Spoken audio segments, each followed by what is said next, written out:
Hello friends, तो कैसे हैं आप लोग। तो फ्रेंड्स, मैं जुड़ गया हूं आपके सेशन के साथ। एंड फ्रेंड्स, आपके लिए मैं यहां पर सेलेक्टेड प्रश्न लेकर आया हुआ हूं जो आपके एग्जाम में डायरेक्ट टैली करेंगे। तो इस सेशन को आप लोग ज़रूर ज्वाइन करना, क्योंकि बहुत ही बेनिफिशियल क्लास होने वाला है, इंपॉर्टेंट क्लास होने वाला है।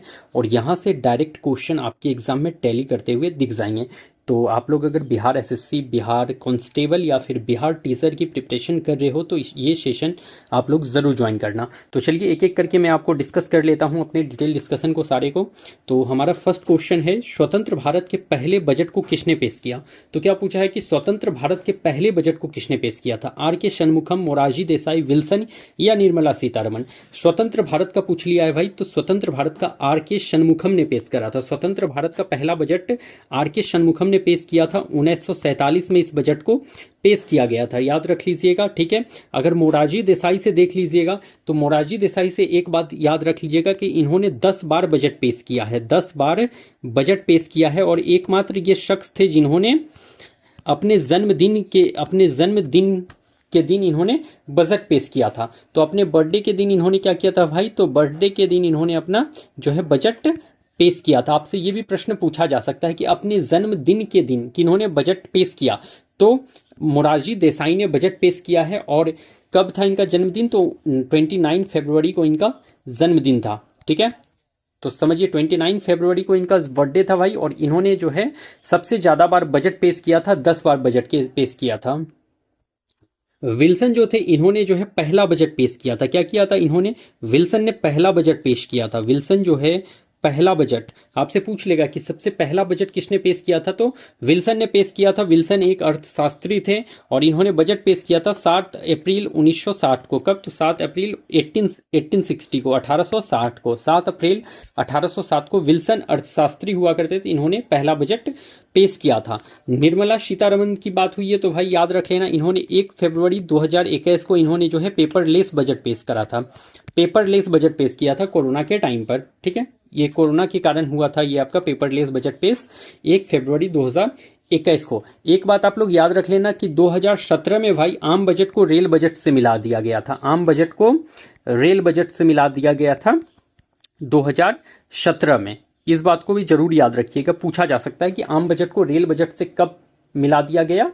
तो 2017 में आम बजट को रेल बजट से मिला दिया गया था। ओके फ्रेंड्स, मध्य हिमालय को जम्मू कश्मीर में किस नाम से जानते हैं। तो देखो, मध्य हिमालय अगर पूछ ले भाई, या फिर मध्य हिमालय को ही हिमाचल हिमालय भी कहा जाता है, हिमाचल हिमालय भी कहा जाता है। मध्य हिमालय को ही हिमाचल हिमालय भी कहते हैं, इसका दूसरा नाम है हिमाचल हिमालय, याद रखिएगा। और हिमाचल हिमालय या मध्य हिमालय को जम्मू कश्मीर में किस नाम से जाना जाता है, तो जम्मू कश्मीर में धौलाधार नहीं भाई, पीर पंजाल। तो बिल्कुल पीर पंजाल श्रेणी के नाम से जो है जम्मू कश्मीर में जाना जाता है मध्य हिमालय को। अगर धौलाधार पूछ ले कहाँ पर जाना जाता है, तो धौलाधार श्रेणी के नाम से जो है हिमाचल प्रदेश में जाना जाता है। हिमाचल प्रदेश में मध्य हिमालय को जो है धौलाधार श्रेणी के नाम से जाना जाता है। हिमाचल प्रदेश में मध्य हिमालय को धौलाधार श्रेणी के नाम से।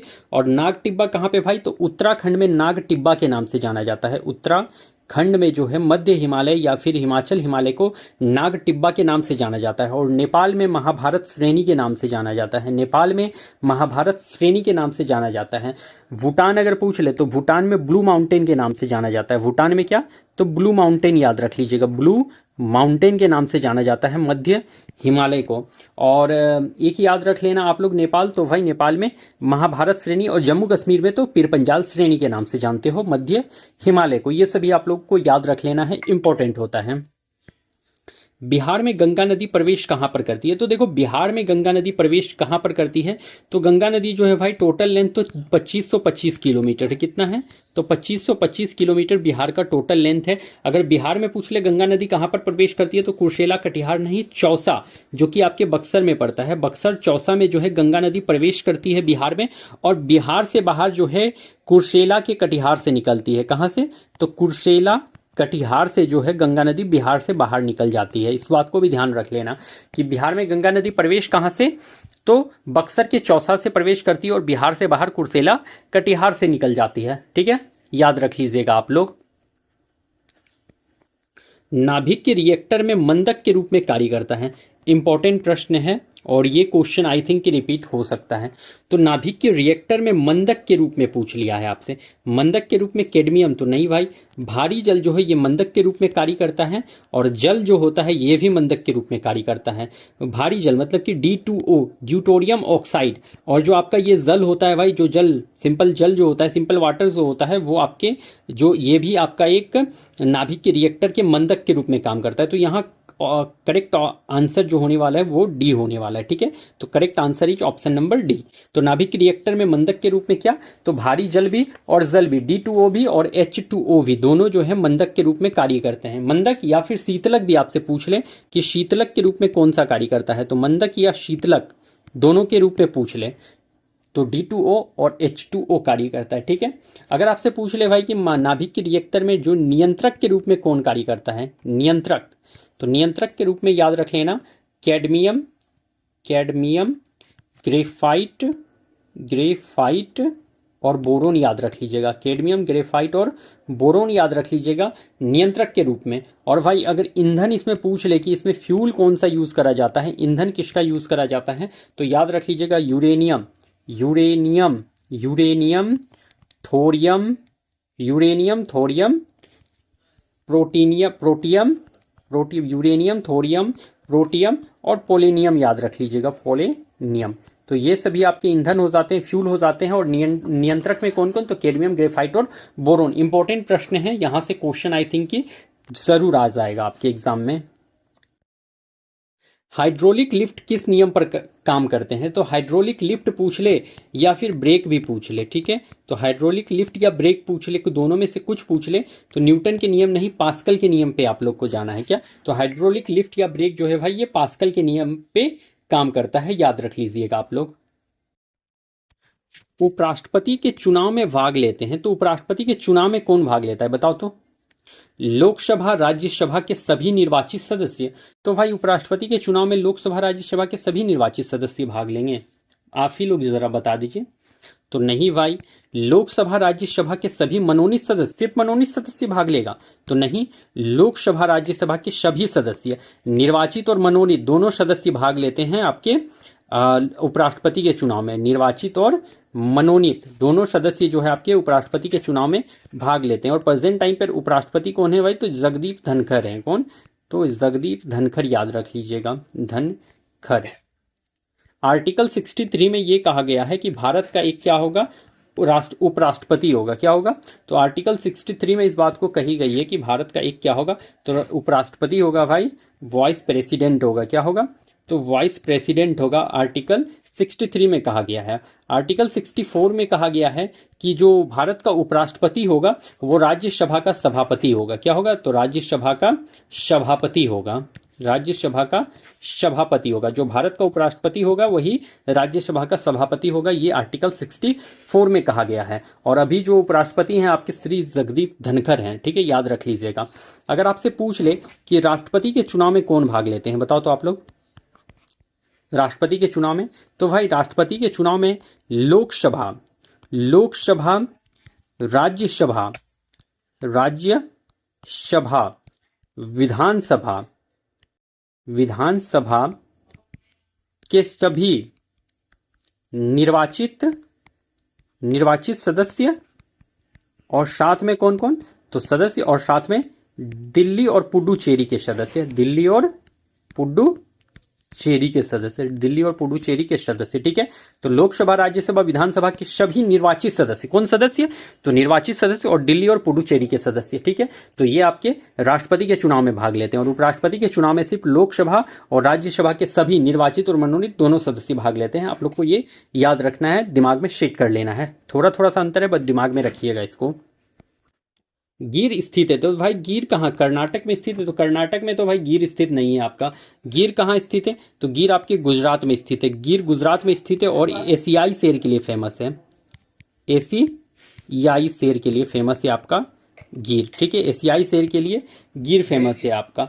अगर आपसे पूछ ले कि कर्नाटक में क्या है, तो कर्नाटक में जो है बांदीपुर अभ्यारण्य है। कौन सा है, तो बांदीपुर अभ्यारण्य जो है कर्नाटक में है, बांदीपुर अभ्यारण्य। उत्तराखंड में याद रखिएगा जिम कॉर्बेट नेशनल पार्क कहाँ पर है, तो जिम कॉर्बेट नेशनल पार्क जो है आपके उत्तराखंड में है। और ओडिशा में याद रख लेना आप लोग नंदन कानन, नंदन कानन, नंदन कानन जो है आपके ओडिशा में है, नंदन कानन। और ये भाई हिप्पोपोटामस के लिए ये फेमस है, हिप्पोपोटामस के लिए ये आपका मेनली फेमस है, आपका नंदन कानन ओडिशा का। ओके। इंडियन मिरर अखबार का प्रकाशन कहाँ से होता था? तो इंडियन मिरर का प्रकाशन झारखंड से नहीं, बिहार से नहीं, कोलकाता से प्रकाशन हुआ करता था। मेरठ से याद रख लीजिएगा, 10 मई 1857 की क्रांति जो स्टार्ट हुआ है भाई, ये मेरठ से ही स्टार्ट हुआ था आपका। मेरठ से 10 मई 1857 की क्रांति स्टार्ट हुआ था, ध्यान में रखिएगा। गदर पत्रिका किसने लिखा? तो गदर गुरु गोविंद सिंह नहीं भाई, लाला हरदयाल ने गदर पत्रिका लिखा था। और एक गदर पार्टी भी इन्हीं से संबंधित था। गदर पार्टी भी किससे संबंधित था? तो लाला हरदयाल से ही संबंधित था गदर पार्टी। गदर पार्टी का स्थापना कब हुआ? तो 1913 में सैन फ्रांसिस्को यूएसए में हुआ था। कहाँ पर? तो सैन फ्रांसिस्को यूएसए में जो है गदर पार्टी का स्थापना हुआ। किसने करा था गदर पार्टी का स्थापना? तो लाला हरदयाल ने करा। बट इसका आइडिया किसने दिया था भाई?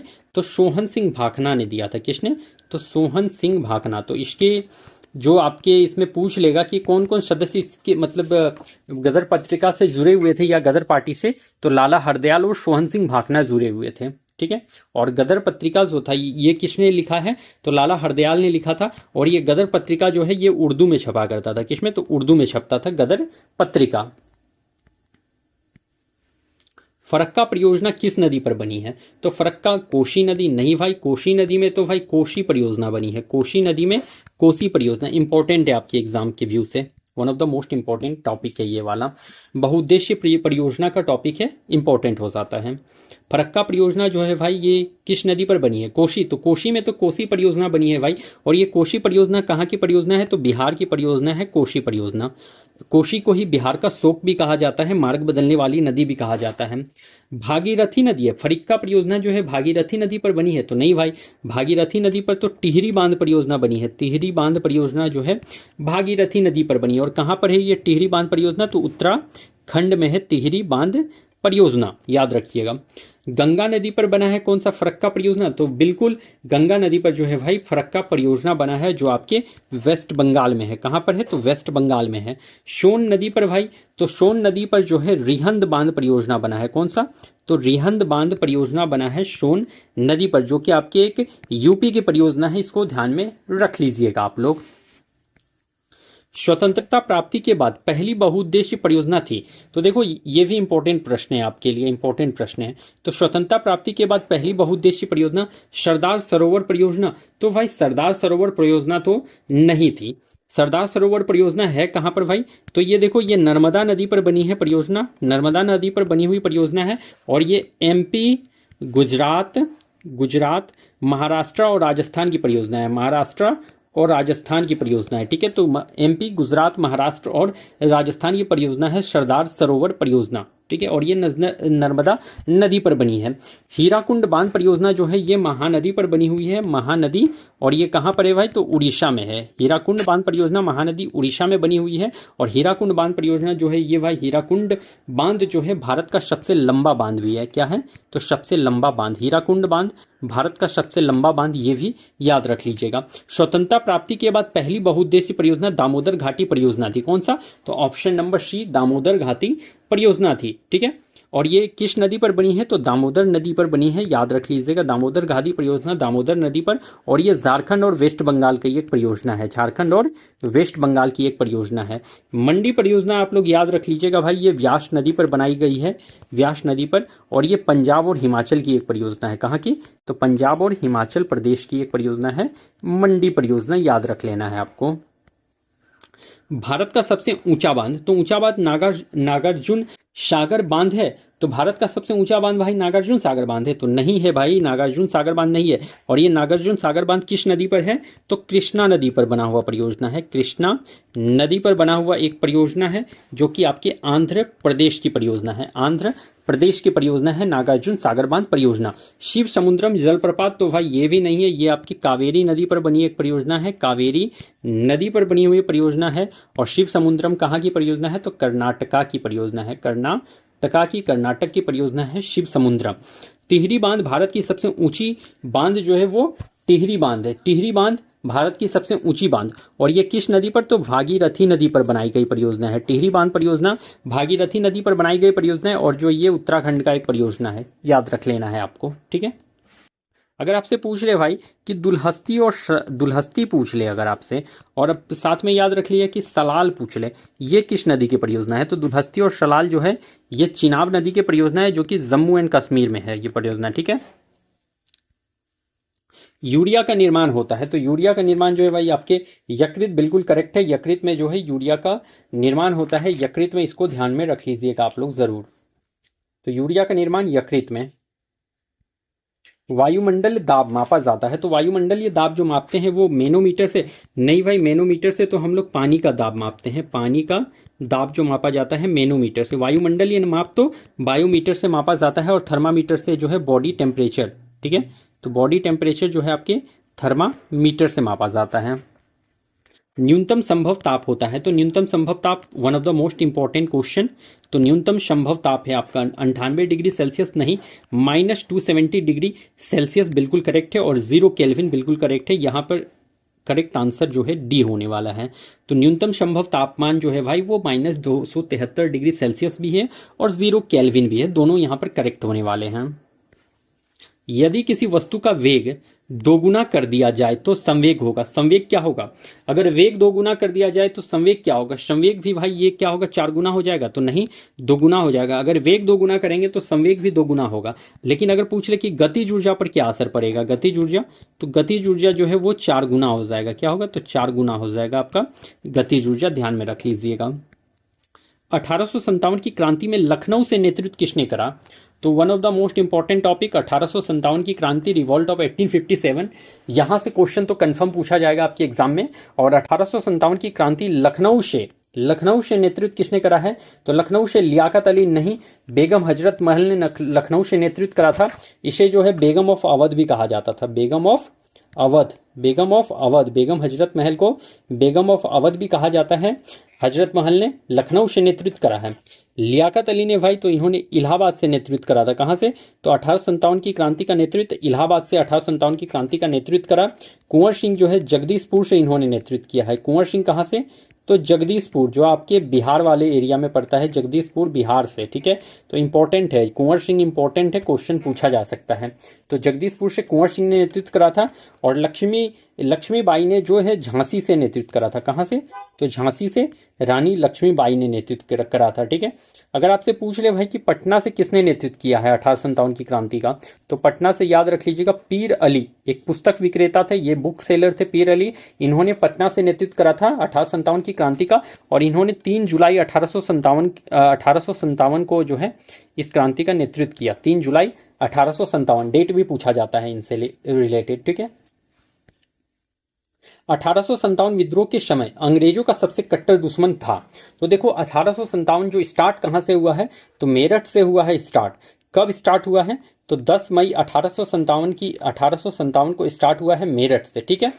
10 मई 1857 को मेरठ से स्टार्ट हुआ है। और 10 मई को स्टार्ट होने के बाद ये लोग जो है 11 मई को दिल्ली पहुंच गए थे। कहाँ पहुंच गए, तो 11 को दिल्ली पहुंच गए थे ये लोग।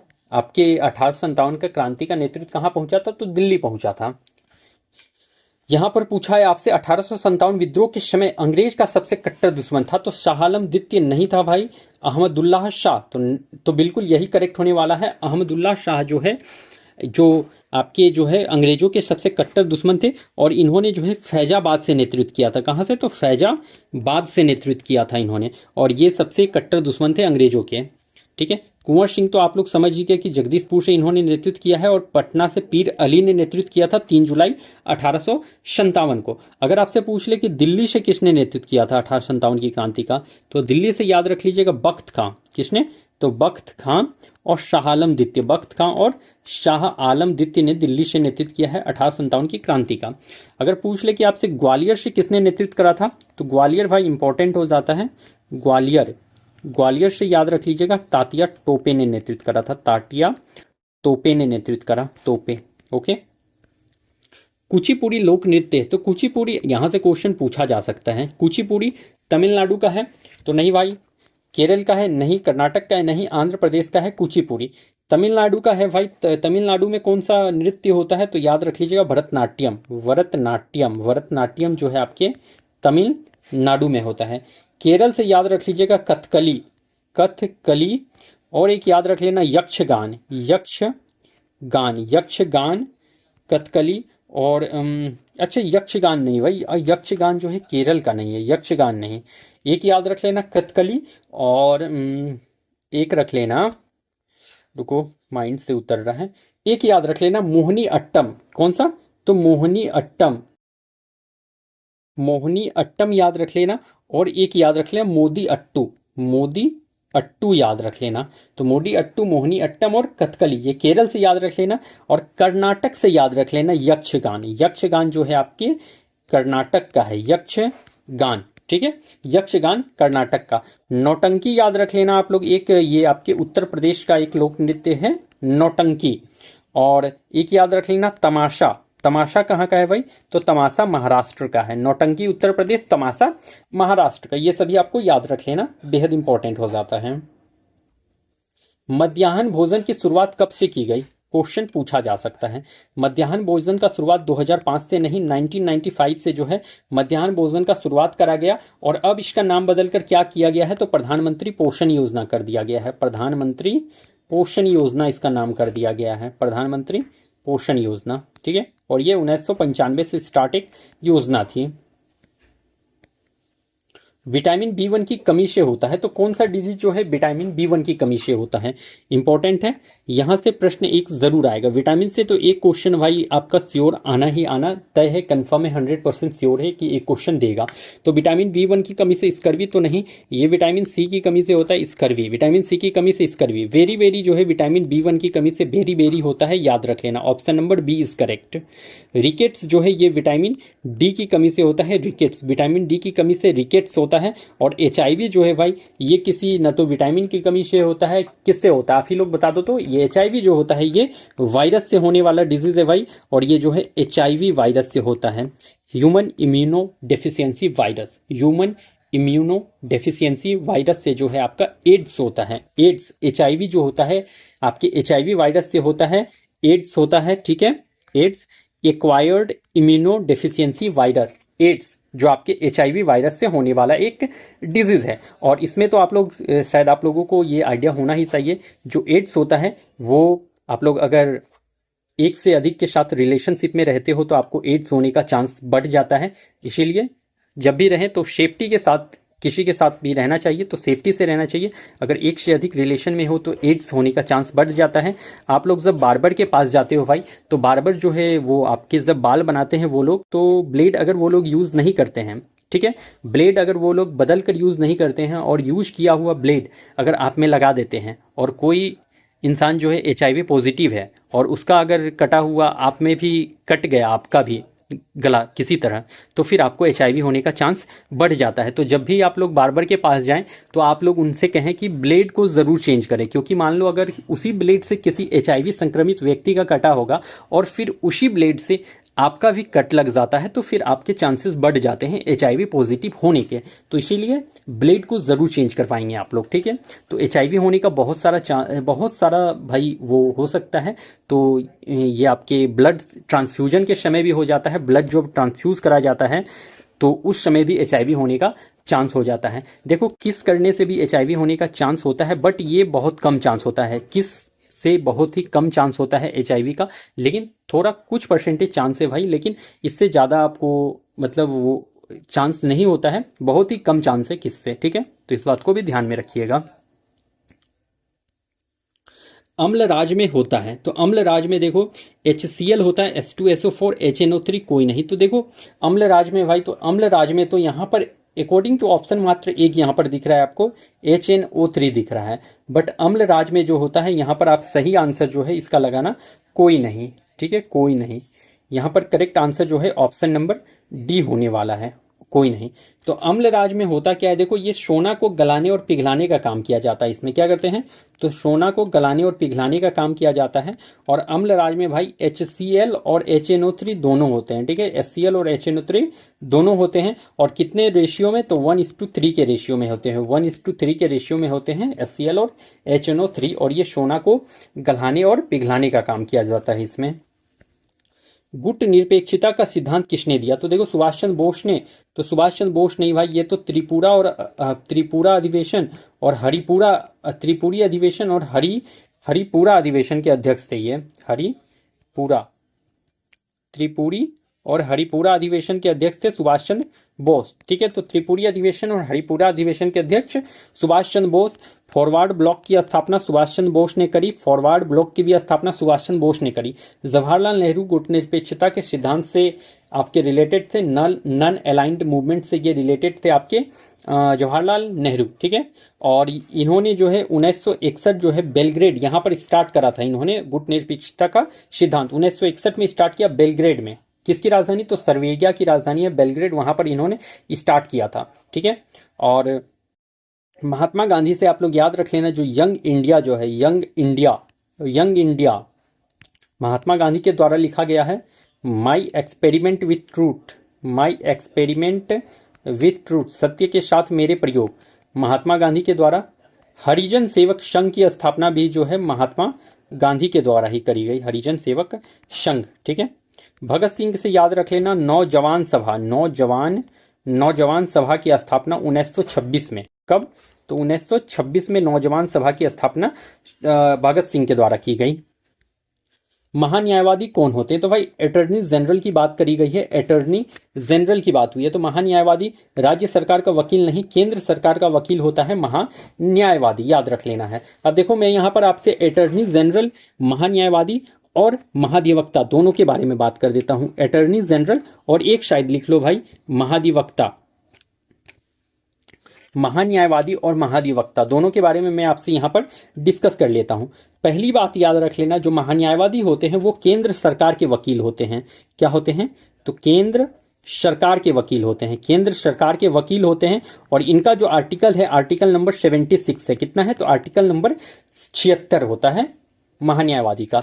अगर एडवोकेट जनरल पूछ ले महाधिवक्ता, तो भाई ये राज्य सरकार के वकील होते हैं, राज्य सरकार के वकील। राज्य सरकार के वकील कौन होते हैं, महाधिवक्ता होता है, राज्य सरकार के वकील।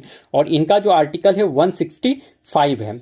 ओके, आई होप इतना दूर याद हुआ होगा। आगे बताता हूं दूसरा पॉइंट, इसका योग्यता क्या है। तो देखो महान्यायवादी का योग्यता जो होता है वो सुप्रीम कोर्ट में जज की योग्यता के बराबर है। जो सुप्रीम कोर्ट की जज की योग्यता है वही महान्यायवादी का भी योग्यता है, सुप्रीम कोर्ट की जज की योग्यता के बराबर, जज की योग्यता के बराबर। और अगर आपसे महाधिवक्ता का पूछ ले कि क्या योग्यता है भाई, तो वो हाई कोर्ट के जज के योग्यता के बराबर है, हाई कोर्ट के जज के योग्यता के बराबर है, ठीक है ना, हाई कोर्ट के जज के योग्यता के बराबर है। थर्ड पॉइंट याद रख लेना, जो महान्यायवादी है ये सांसद के बैठक में भाग लेंगे, संसद के बैठक में क्या करेंगे, तो संसद के बैठक में भाग लेंगे, बैठक में भाग लेंगे, बोलेंगे, लेकिन क्या नहीं करेंगे, तो लेकिन वोट नहीं देंगे, तो इन्हें जो है भाग लेने और बोलने का अधिकार है लेकिन वोट देने का अधिकार नहीं है। तो संसद के बैठक में भाग लेंगे, बोलेंगे भी, लेकिन वोट नहीं देंगे आपके महान्यायवादी, ठीक है। महाधिवक्ता भी क्या करेंगे, ये भी जो है विधानसभा में भाग लेंगे, बोलेंगे, लेकिन वोट नहीं देंगे। विधानसभा में क्या करेंगे, भाग लेंगे, बोलेंगे, लेकिन क्या, वोट नहीं देंगे महाधिवक्ता, ठीक है। फोर्थ नंबर में आप लोग याद रख लेना, जो महान्यायवादी होता है वो निजी वकालत कर सकता है। क्या कर सकता है, तो प्राइवेट जो भाई प्रैक्टिस होता है, प्रैक्टिस वो कर सकते हैं, तो निजी वकालत कर सकता है। आपका जो महान्यायवादी होता है वो निजी वकालत कर सकता है। ऐसा स्टेटमेंट वाला क्वेश्चन आपसे दे देगा और पूछ लेगा कि निजी वकालत कर सकता है या नहीं। एग्जाम में ऐसे प्रश्न आपको फंसाने के लिए दिए जाते हैं, तो ऐसे प्रश्न दे देगा कि महान्यायवादी निजी वकालत कर सकते हैं या नहीं, तो भाई महान्यायवादी निजी वकालत कर सकते हैं, याद रख लीजिएगा, ठीक है। और महाधिवक्ता जो है ये भी निजी वकालत कर सकते हैं, निजी वकालत कर सकते हैं, याद रखना है आपको। अगर आपसे पूछ ले भाई कि अच्छा यहाँ पर कितने, 1 2 3, अच्छा चलिए, तो ये सभी पॉइंट आप लोग याद रख लीजिएगा महान्यायवादी के बारे में। तो फ्रेंड्स हमारा आज का सेशन यहाँ पर ख़त्म होता है। तो जितने भी क्वेश्चन मैंने कराए हैं अच्छे से आप लोग देख लीजिएगा, डिटेल डिस्कशन के साथ कराए हैं, आपके लिए बहुत ही ज़्यादा बेनिफिशियल है। और यहाँ पर बहुत सारे आपको पॉइंट्स, अच्छे अच्छे पॉइंट्स देखने को मिलेंगे जो कि आपके डायरेक्ट एग्जाम में टैली करेंगे। तो फिर मैं मिलता हूँ कल किसी और शानदार सेशन के साथ, तब तक के लिए आप लोगों को thank you and best of luck.